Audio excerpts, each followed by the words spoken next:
Cette vidéo est une présentation de La Revanche, la boutique officielle des Deux Pions.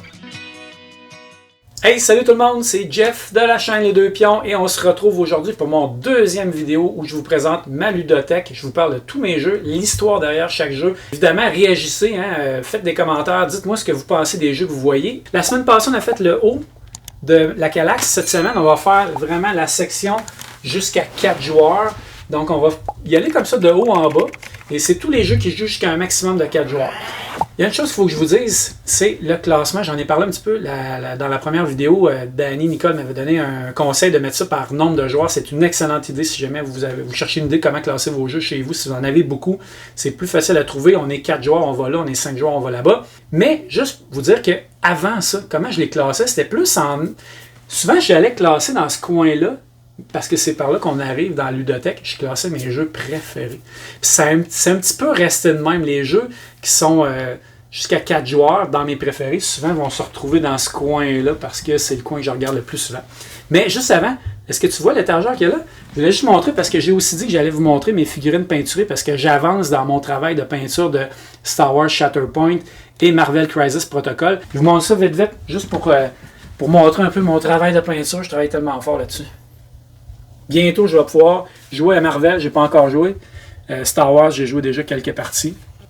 Donc, vous voyez ce que ça donne. C'est vraiment le fun de jouer avec un kit qui est tout peinturé. C'est un autre univers au lieu que ce soit gris, tout ça.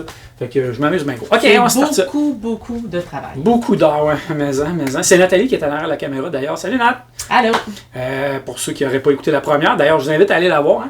Donc, on start ça avec ce carré-là ici. Fait que vous me dites ce que vous en pensez en commentaire. Donc, ici, on a des jeux de 1 à 4 joueurs. Ça, ici, là, Marco Polo Orléans, c'est probablement dans les plus vieux jeux de ma ludothèque. Il y en a un qui est plus vieux, qui est le premier jeu que j'ai acheté. Je vais vous le montrer, mais ça va être beaucoup plus tard dans les vidéos parce qu'il joue jusqu'à 5 joueurs, donc il est dans l'autre section là-bas. Marco Polo, un excellent jeu de worker placement, mais avec des dés. Tu roules des dés, tu lances des dés, puis avec les dés, tu vas aller dans des zones d'action, tu vas ramasser des ressources, tu vas te promener sur la carte de l'Asie, tu vas aller essayer d'installer des comptoirs, tout ça. C'est un jeu vraiment qu'on adore. Ça a longtemps été mon jeu préféré. J'ai joué à Marco Polo 2. C'est bien, ils ont enlevé un petit peu, ils ont rendu ça un petit peu plus facile. J'ai aimé autant, mais j'ai décidé de garder lui parce que j'ai une petite extension aussi. Mais je cherche d'ailleurs une extension, j'ai oublié le nom, que je cherche, ça fait longtemps, mais out of print. Mais c'est un petit cadeau, un petit bijou de ma ludothèque que je garde là. Orléans, j'ai pas mal, presque tout ce qui s'est fait d'Orléans. J'ai réussi à compacter ça dans 2 boîtes. J'ai même fait une impression de 3D avec un insert, tout ça. C'est aussi un de nos jeux préférés. J'adore les backbuilding. Et celui-là, c'est probablement un des meilleurs backbuilding que j'ai joué, dans lequel tu vas aller acheter des citizens, des personnes, mettons des prêtres, des marchands, des trucs comme ça, des moines. Tu vas les mettre dans ton sac, puis quand tu es pioche, tu vas décider quelles actions que tu vas faire. Fait que tu vas comme programmer tes actions. C'est vraiment fantastique. Ça ressemble un petit peu à Marco Polo dans le sens où là aussi tu as une carte, tu vas aller essayer de mettre des comptoirs un petit peu partout. Fait que vous voyez, vous allez voir, ça revient souvent à la gestion de ressources. Avec une petite twist que tu as ajoutée, intéressante.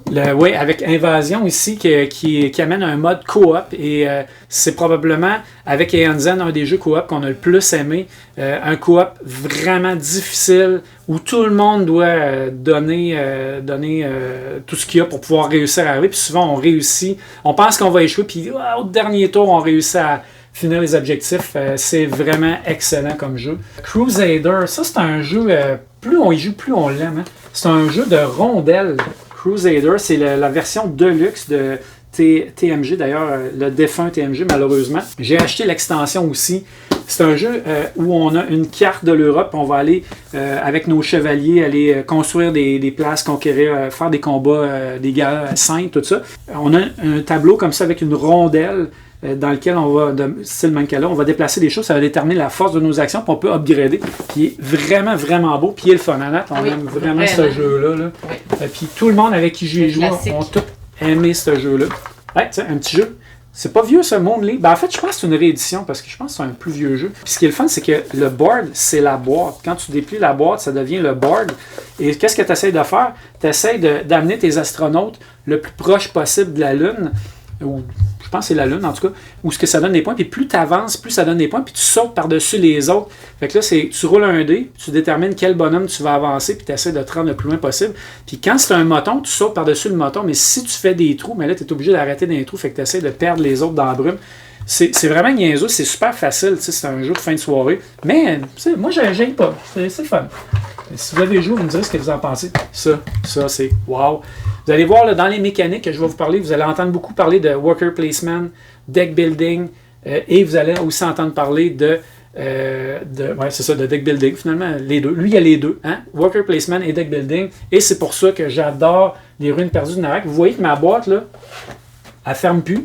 Parce que dedans, il y a 2 extensions, dont l'extension qui joue. Il y a une campagne coop, solo ou coop, qu'on a faite, moi et Nat.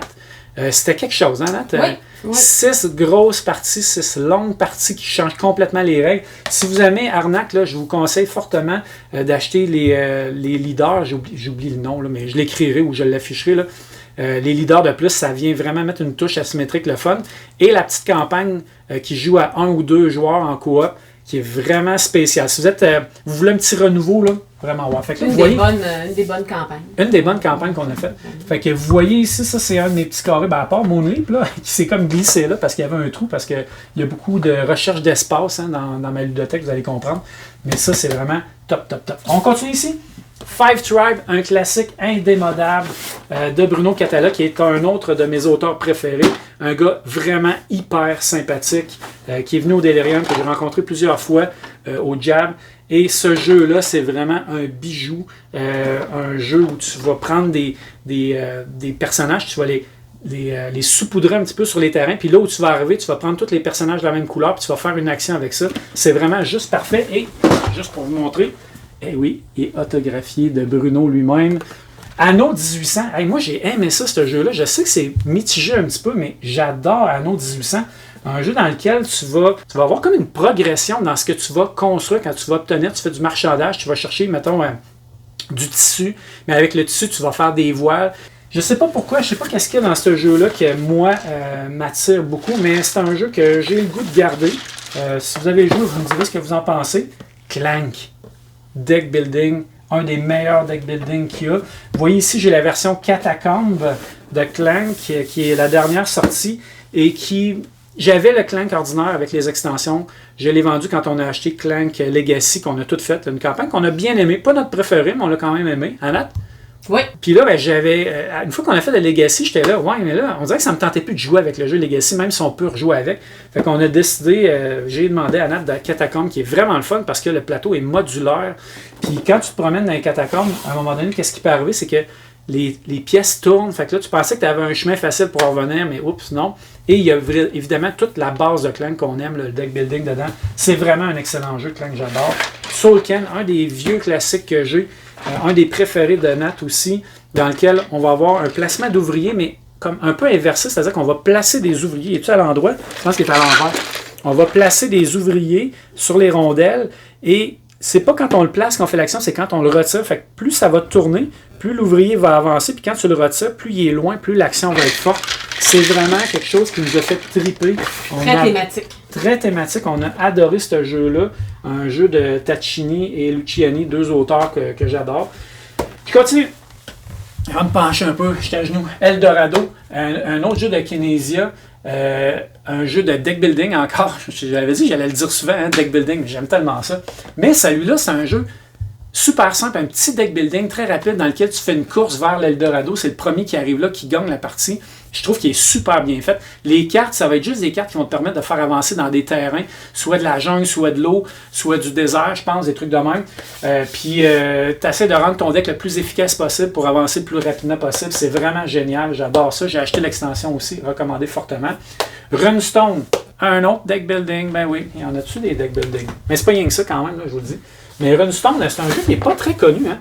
C'est un jeu dans lequel on va acheter des cartes, puis notre objectif, ça va être de forger des runes, puis on va gagner des pouvoirs, puis on va devenir meilleur plus ça va avancer, plus la partie va avancer. C'est un jeu que je trouve vraiment super sympathique. Nat, es-tu d'accord avec ça? Oui, on a découvert d'ailleurs grâce à Jonathan. Jonathan Webster-Pouliot? Oui, je pense que oui. Puis j'ai acheté l'extension qui est vraiment excellente aussi dedans, nécessaire. Tiletum, Luciani Tacchini. Vraiment excellent. Ça, malheureusement, j'y joue pas assez. Dans les derniers jeux hantés, puis les derniers de ces auteurs-là, je dirais que c'est un de ceux qui m'a le plus marqué. J'ai adoré le engine building qu'il y a dedans.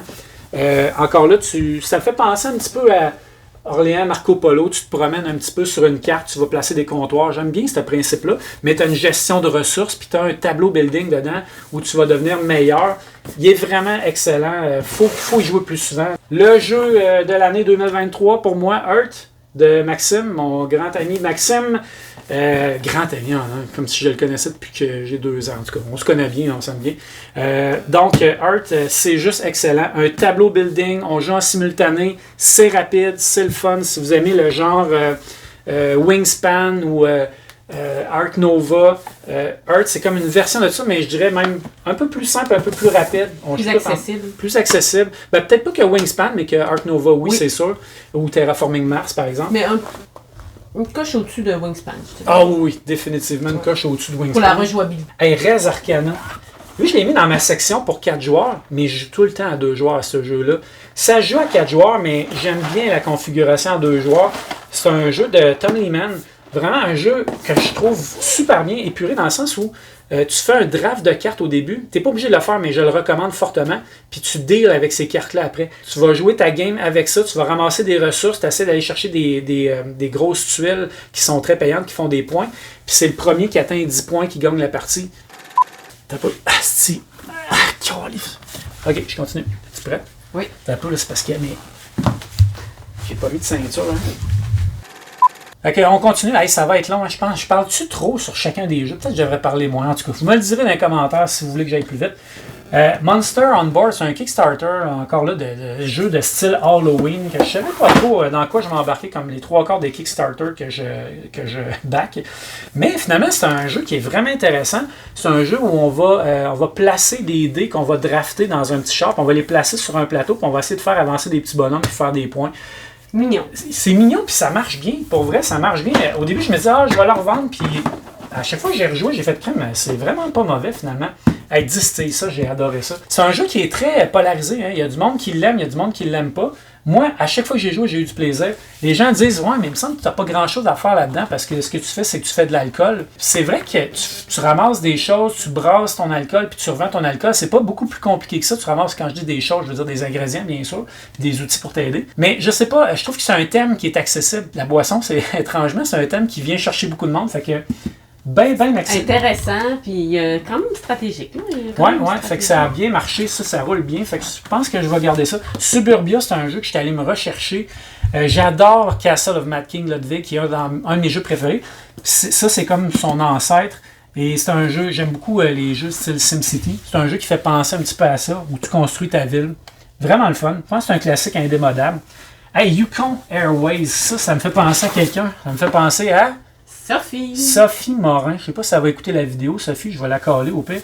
Mais ça, c'est un jeu que j'y ai fait découvrir une fois à Joliette. Puis elle est partie après ça, c'est une chire avec ça. L'auteur, il est écrit. Mais il est vraiment le fun, il est super original. Il est vraiment différent. C'est un autre jeu de draft de dés dans lequel tu vas faire des actions puis tu essaies de réussir à faire aller porter du monde, je pense, un petit peu partout au Yukon. Là. Sophie nous expliquera ça dans les commentaires. C'est un jeu que j'ai le goût de garder. Je sais pas, une thématique vraiment unique. Puis j'aime beaucoup l'upgrade de ton avion aussi. J'aime ça quand tu upgrades les choses, quand tu améliores ton équipement, puis fait que tu es meilleur, un petit peu style tableau building. Luxor, un jeu où tu vas te promener dans un temple à style Indiana Jones, tu vas te promener dans un temple puis tu vas essayer d'aller chercher des trésors. Il y a un peu une course, un effet de course dedans parce que tu vas essayer d'être dans les premiers arrivés là parce que c'est ça qui va mettre fin à la partie. Mais tout au long, tu vas essayer de ramasser des ressources. Puis ce qui est intéressant, c'est ta main ici. Tu vas jouer les cartes qui sont à droite ou à gauche de ta main. Tu peux pas jouer les cartes au centre. Puis à chaque fois que tu rajoutes une carte dans ta main, tu vas la mettre au centre de ta main. C'est vraiment une gestion de main différente et particulière. Donc, je sais pas, c'est un jeu qui est pas très compliqué. J'ai décidé de le garder. Kutna Aura, un gros coup de cœur pour moi. J'ai adoré ce jeu-là. Un jeu assez complexe dans lequel tu vas avoir des cartes. C'est les cartes qui vont faire tes actions. Puis tu vas essayer d'aller faire des mines, construire ton village. Les cartes sont à double... Tu as comme 2 côtés. Fait que tu peux les utiliser d'un bord ou de l'autre bord. Fait qu'il faut bien que tu gères les actions que tu vas pouvoir faire parce que tu ne pourras pas toutes les faire dans la même manche. Vraiment un beau jeu. Le visuel, moi j'adore. Il y a du monde qui ne l'aime pas beaucoup. Toi, Nat, tu l'aimes-tu le visuel? Oui, classique. classique. Classique. Il est C'est noir. Annick et François, hein, qui Ouais, c'est Annick et François qui nous a qui fait découvrir revenaient ça. d'ailleurs de Spiel. Ouais. Oui, hein? Ouais, il revenait de Spiel, il avait acheté ça. Hey, je suis pas confortable, pantoute, ça fait là-dessus. Fait que je vais m'asseoir en indien pour ce Moi bout-là. aussi, je vais m'asseoir. OK. Ah. Là, on est confus, on va pouvoir finir avec les quelques jeux qui restent ici. Cloud Age, un jeu d'un de mes auteurs préférés, Alexander Pfister. Il n'est pas tout seul avec ça, il y a Steinmeier qui est aussi avec lui, Cloud Age, qui est un jeu dans lequel tu as un peu post-apocalyptique, encore une fois, où tu as un ballon, un dirigeable, puis tu vas te promener dans des villes qui sont un peu détruites ou qui sont sous le contrôle d'un peuple méchant, là, d'une gang de méchants. Puis tu upgrades ton Zeppelin, ça c'est intéressant, tu t'achètes des cartes, ça. Puis il y a comme une campagne dedans, puis on l'a gardé en se disant, il faudrait bien finir la campagne. Je sais pas si on va réussir à la finir un jour, par exemple. Hein? Peut-être un jeu qui est sur le bord, là. C'est vraiment bon, mais est-ce que je vais le garder? Les deux derniers petits jeux qu'il y avait sur les bords, fait que vous voyez que je remplis mes... Quand il y a un espace, ça, je remplis ça avec des petits jeux. Deux petits jeux qui sont vraiment bien. Là. Codex, qui est un des premiers jeux qu'on a couvert sur la chaîne, les deux pions avec Steve.